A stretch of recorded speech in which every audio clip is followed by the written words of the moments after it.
So basically, ang concept ng support and resistance guys is ang price is para siyang bola. Every time na yung bola is nag-hit sa floor is magbabounce siya. Pagka-bounce niya, basically aakit siya. Every time na umakyat naman siya at nag-hit sa ceiling, which is our resistance, is babagsak naman siya. So paulit-ulit lang. So parang ganun yung concept ng support and resistance guys. Every time na ang price is mag-hit sa taas, babagsak siya. Every time na mag-hit ang price sa baba, which is the support, is aangat siya. Para natin masasabi or mako-consider na ang isang price is a valid support or a valid resistance. Kapag ang price is dalawang beses na siyang nag-hit, halimbawa sa resistance, nag-hit dyan, tapos bumagsak, that's 1. And bumalik sa taas, nag-hit ulit, that's 2. So, this is a confirmed resistance. So, we can expect na sa pangatlong beses na bumalik dito ang price sa resistance na yan, we can expect na babagsak siya kasi dalawang beses niya nang ginawa. So, that's a valid resistance. Ganun din naman kapag naghahanap tayo ng support. Halimbawa, nag-drawing tayo ng support. Para natin masasabi na this is a valid support. Every time na ang price is mag-hit siya ng dalawang beses, that is a valid support. So sa pangatlo nun, we can expect na magbabounce siya ulit. Pataas, so parang ganito.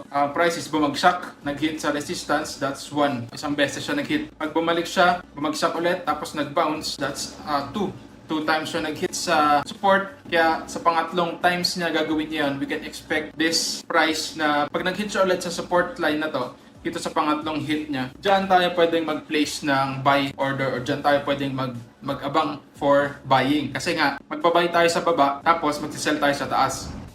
Para ma-make sure natin na valid na ang support line or resistance line, kailangan na-touch na siya or na-hit na siya ng price twice para mas maging valid siya. Kasi nga, kung isang beses lang siyang tinouch, parang hindi pa yun enough. Kasi nga, kung isang beses lang tinouch ang isang linya, halimbawa isang beses lang siya hinit dito, hindi pa siya ganun ka-strong or ka-valid na support or resistance line kasi nga isang beses pa lang siyang hinit. Kung dalawang beses nag-react dito yung price, mas maganda siyang confirmation kasi mas kampante tayo na every time na mag-hit siya doon sa linya na yun, magre-react yung price either pag nag-hit sa resistance, babagsak siya. Pag nag-hit sa support, magpa-bounce siya pataas. So paano natin masasabi nag-hit na yung price dun sa linyang ginawa natin? Para ma-consider natin na, nag-hit na yung price dun sa linyang ginawa natin is dapat mag-close dito yung price or mag-close dito yung candle.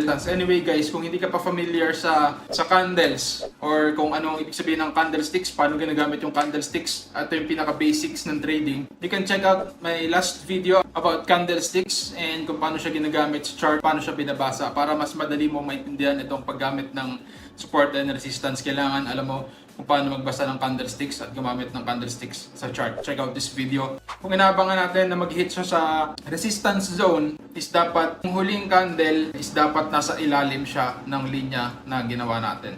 Para ma-consider natin yan as valid hit doon sa linya na ginawa natin. Ganon din naman kapag sa support. Kailangan yung candle na magko-close dito sa support na linya is dapat nasa ibabaw siya ng linya. Kasi nga, ibig sabihin pag nag-close na yung candle dyan, nag-close na yung candle dito sa ibabaw ng support line, candle nag-close, ibig sabihin that is a confirmation na mag-i-stay na yun dyan at magbabounce na siya.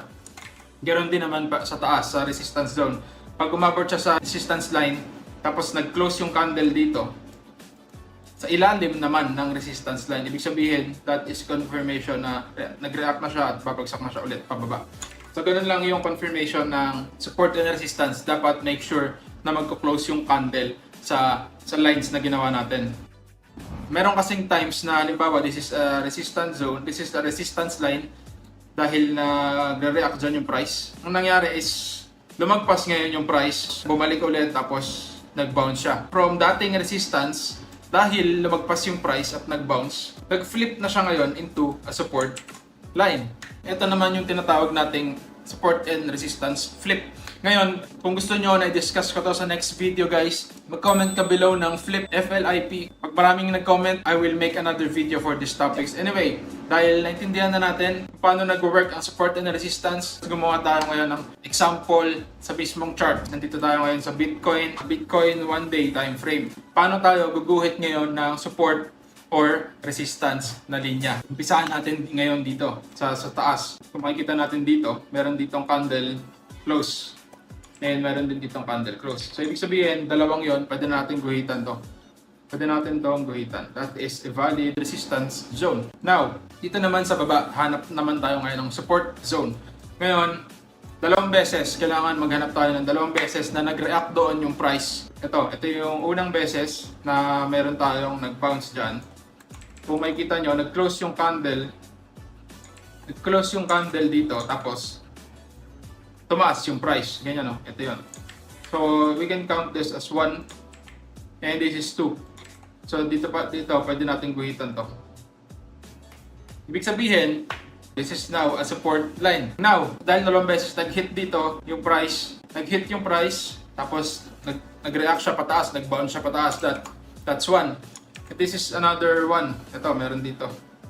Nag-hit dyan yung price, nag-close sa ibabaw ng lane niya, tapos nag-react siya pataas. This is 2. So, dito pwede natin siyang i-consider ngayon as support line. Ideally, pwede ka ditong mag-buy.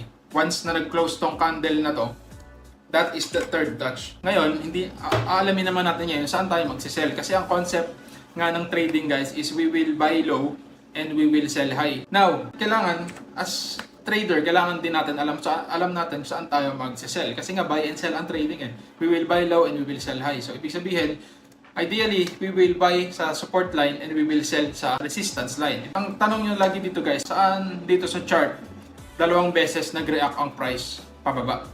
Kung makikita natin dito, meron ditong una, 1, that's 1. Bakit? Kasi nag-close yung candle, tapos bumagsak, bumaba. So that's one confirmation. Another one is ito.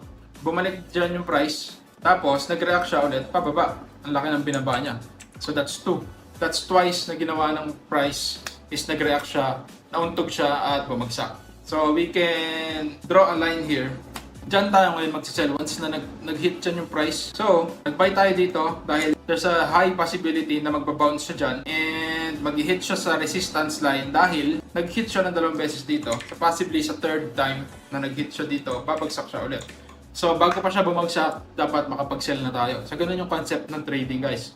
We will buy low and we will sell high. So, in this trade alone, kung halimbawa, nag-buy tayo dito sa baba, tapos nag-hit siya dito sa taas, this trade will give us a 20% profit sa trade na ginawa natin. Support and resistance is yung pinaka-basic, guys. Marami yung pwedeng gawin pa. Pwede natin yung gawing zone, tapos kadalasan nag-flip yan. Sa ngayon, you need to practice hanapin ang reaction points ng market, saan siya nagre-react pataas, saan siya nagre-react at bumabagsak. That's the essence of support and resistance. Once you master that, you can move on to paghahanap naman tayo ng zones. I-discuss ko naman yon sa another videos natin. So make sure to subscribe para una ka palagi sa mga i-upload ko pang mga videos like this sa technical analysis. And also, i-like mo na rin yung video na to kung nakatulong at natuto ka in this video. Kung meron ka naman tanong din, i-comment mo lang below and I'll try my best to help you at sagutin yung tanong mo. And yun lang, I'll see you in the next video.